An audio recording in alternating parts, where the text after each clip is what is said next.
My wife and I met when we were 22. She had recently ended a long-term relationship with her high school boyfriend and wasn't looking to become entangled with another. I had never had a relationship last more than a month.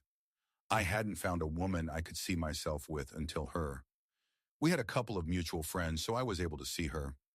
I didn't often, but when we were in the same place, I made a point of talking to her. After some months, one of our mutual friends invited a group of us away for a weekend to his parents' beach house for his birthday. I spent the whole time with her. By the time we left, I knew I was in love with her. I had to work out a strategy to ask her out. From what I was able to pick up from others was that she wasn't dating, she wasn't looking, she wasn't interested in dating. Her breakup with her ex had been hard, and some speculated that there may have been lingering feelings. None of that put me off. It just made me more determined. In the end, I took my time and lost my chance. She moved cities for work, and I didn't find out until she was gone. I tried to keep track of her, but we were reduced to Facebook friends. When we were 25, we ran into each other at a Hozier concert. She was with her friends, I was with mine. I saw her, she saw me, and we watched the concert together. As the concert was nearing its end, I was working up to asking her out for a drink.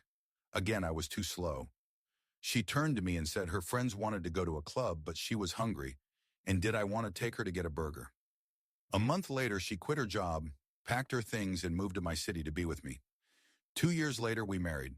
Though we were both making good money and both sets of parents offered to pay for everything, we opted for small and intimate ceremony with 20 of our closest and dearest people, and a big informal party afterwards. My wife was glowing the whole time, going through the whole day with the biggest smile. It was one of the best days and nights of my life.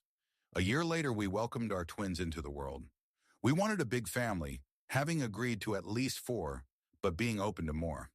Though my wife loved working and loved her job, we talked about it and decided together that when she would work as long as she could, then she would become a Sam. Life changed with the kids. Maybe I should have expected that. I didn't.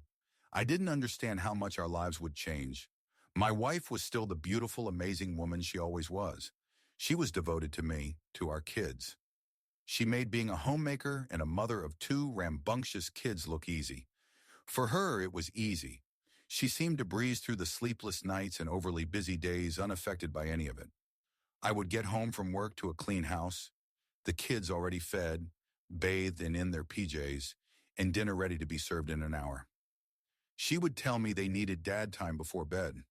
Bedtime was my time with the kids. I would spend that hour enjoying being with them, read them bedtime stories, then tuck them in before joining my wife for dinner.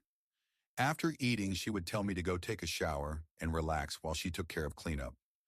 I should have appreciated her and what she did for our family more than I did, but I started to resent how easy she made it all seem. I was constantly tired. I was working all day, then having to go home to put the kids to bed. Couldn't she give me 10 minutes to unwind from my day? When the kids were 4, we had a night with friends planned. We were going to meet for dinner, then go out for drinks. We hadn't been out for months, and I was really looking forward to a night of adult company. During dinner, our babysitter called to say one of the kids had a high temperature and was throwing up. My wife, of course, wanted to leave. I didn't. She left. I didn't. After dinner, I went out for drinks with our friends and started talking with one of our friend's sister, who had recently moved to the city.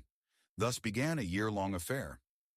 My wife found out when the woman I was cheating with showed up at our house with positive pregnancy test.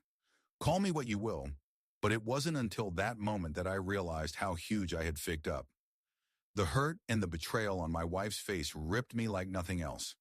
She didn't say anything before she walked away. I wanted to run after her, but my affair partner was still standing there. When I looked at her, she asked when I was going to throw my wife out so she could move in. I didn't throw my wife out, but she did leave me and the kids for a couple of weeks. In those 2 weeks, I came to truly understand how much she did for our family. In a single day, the house went from pristine to a dump. Toys and food everywhere.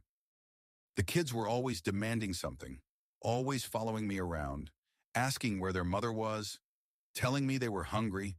They were always hungry. No matter how much food I gave them, they wanted more, or they wanted something else, or didn't like how I made a PBJ. The laundry overtook and then overwhelmed me. The dishes piled up. Things started to smell funky. I tried calling and texting my wife constantly, but her phone was turned off. I didn't want to call anyone else because then I'd have to tell them what was going on, what I did. I knew she would eventually come back. Maybe not for me, but she would be back for the kids. The woman that came back was not my loving, generous, shining with life wife. She barely looked at me. She sat in the middle of our messy house with our kids, hugging and kissing them, smiling at all the tales they shared, and didn't look or speak to me once. After she fed them, bathed them, and put them to bed, she started cleaning the house. I tried talking to her. She ignored me. I watched her clean everything from top to bottom, do all the laundry until she was done.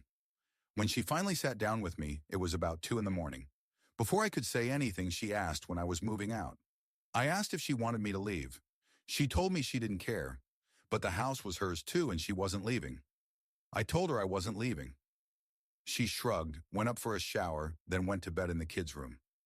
I gave it a couple of days before trying to talk to her again. She told me she wasn't interested in listening to anything I had to say, and there was nothing she wanted to say to me. The following Monday, I went back to work. When I came home, she and the kids had already eaten and were in bed asleep. There was no dinner for me. The following week, I woke up for work, and she was also dressed professionally. I asked where she was going, and she said to work. What about the kids? She would drop them off at school before work and pick them up after. I asked why she didn't tell me she was going back to work. She looked at me like I was missing a few screws, then went to wake the boys up and get them ready for school. Not long after that, I found out from a friend that our kids had changed schools. When I asked my wife about it, she told me their new school was closer to her job. I looked into it, and it was a private school. When I looked at our accounts to see how much we had paid in fees, there was no money missing from our account.